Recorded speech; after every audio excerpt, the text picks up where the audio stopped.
उमर बिन मैमून ने बयान किया, मैंने हज़रत उमर बिन खत्ताब रज़ियल्लाहु अन्हु को ज़ख्मी होने से चंद दिन पहले मदीना में देखा कि वो हुज़ैफा बिन यमान और उस्मान बिन हनीफ रज़ियल्लाहु अन्हुमा के साथ खड़े थे और उनसे ये फरमा रहे थे कि इराक की अराज़ी के लिए जिसका इंतज़ाम खिलाफत की जानिब से उनके सुपुर्द किया गया था, तुम लोगों ने क्या किया है? क्या तुम लोगों को यह अंदेशा तो नहीं है कि तुमने ज़मीन का इतना महसूल लगा दिया है जिसकी गुंजाइश ना हो? उन लोगों ने जवाब दिया कि हमने इन पर खराज का इतना ही बार डाला है जिसे अदा करने की ज़मीन में ताकत है, इसमें कोई ज्यादती नहीं की गई। उमर रज़ियल्लाहु अन्हु ने फरमाया कि देखो फिर समझ लो कि तुमने ऐसी जमा तो नहीं लगाई है जो ज़मीन की ताकत से बाहर हो।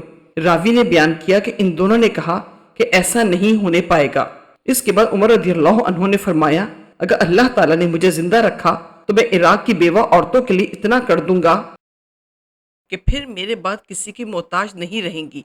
रावी उमर बिन मैमून ने बयान किया कि अभी इस गुफ्तगू पर चौथा दिन ही आया था कि उमर रज़ियल्लाहु अन्हु जख्मी कर दिए गए। उमर बिन मैमून ने बयान किया कि जिस सुबह को आप जख्मी किए गए, मैं फजर की नमाज के इंतजार में सफ के अंदर खड़ा था और मेरे और इनके दरमियान अब्दुल्ला बिन अब्बास रज़ियल्लाहु अन्हुमा के सिवा और कोई नहीं था। हजरत उमर की आदत थी कि जब सफ में से गुजरते तो फरमाते जाते कि सफ़े सीधी कर लो, और जब देखते कि सफ़ों में कोई खलल नहीं रह गया है तब आगे मुसल्ले पर बढ़ते और तकबीर कहते।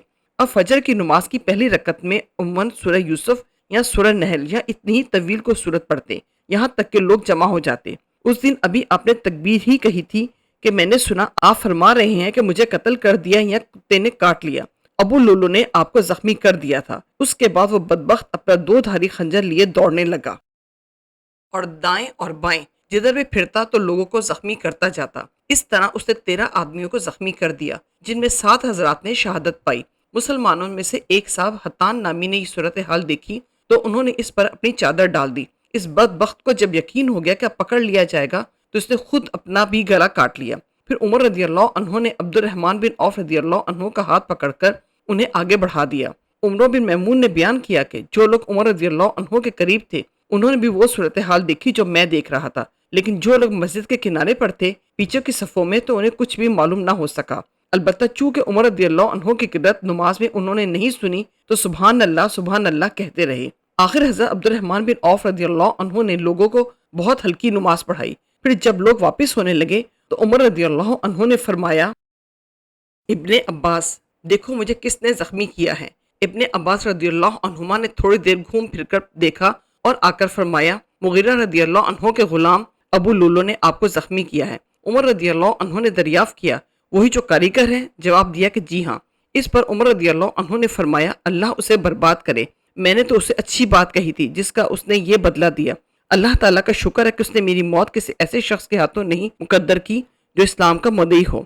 तुम और तुम्हारे वालिद अब्बास रज़ियल्लाहु अन्हु इस बात के बहुत ही ख्वाहिशमंद थे कि अजमी गुलाम मदीना में ज्यादा से ज्यादा लाए जाएं।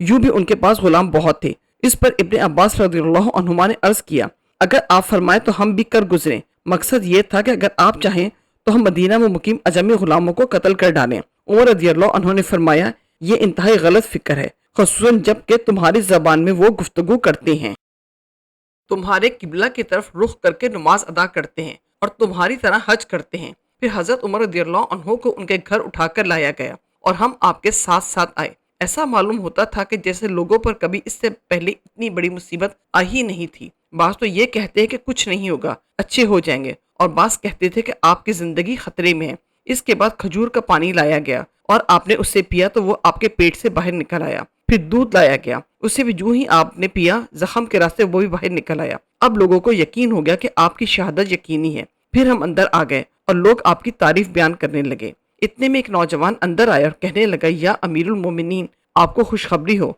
अल्लाह ताला की तरफ से आपने रसूलुल्लाह सल्लल्लाहु अलैहि वसल्लम की सोबत उठाई, इब्तिदा में इस्लाम लाने का शर्फ हासिल किया जो आपको मालूम है। फिर आप खलीफा बनाए गए और आपने पूरे इंसाफ से हुकूमत की। फिर शहादत पाई। उमर रज़ियल्लाहु अन्हु ने फरमाया, मैं तो इस पर भी खुश था कि इन बातों की वजह से बराबर पर मेरा मामला खत्म हो जाता, ना सवाब होता और ना अजाब। जब वो नौजवान जाने लगा तो उसका तहबंद आजाद लटक रहा था। उमर रज़ियल्लाहु अन्हु ने फरमाया, इस लड़के को मेरे पास वापस बुला लाओ। जब वो आए तो आपने फरमाया, मेरे भतीजे, ये अपना कपड़ा ऊपर उठाए रखो कि इससे तुम्हारा कपड़ा भी ज्यादा दिनों चलेगा اور تمہارے رب سے تقوی کا بھی باعث ہے۔ اے عبداللہ بن عمر، دیکھو مجھ پر کتنا قرض ہے۔ جب لوگوں نے آپ کا قرض کا شمار کیا تو تقریباً 86,000 نکلا۔ عمر رضی اللہ عنہ نے اس پر فرمایا، اگر یہ قرض آل عمر کے مال سے ادا ہو سکتا ہے تو انہی کے مال سے اس کو ادا کرنا، ورنہ پھر بنی عدی بن قاب سے کہنا کہ اگر ان کے مال کے بعد بھی ادائیگی نہ ہو سکے تو قریش سے کہنا ان کے علاوہ کسی سے امداد نہ طلب کرنا اور میری طرف سے اس قرض کو ادا کر دینا۔ اچھا، اب ام المومنین عائشہ رضی اللہ عنہا کے ہاں جاؤ اور ان سے عرض کرو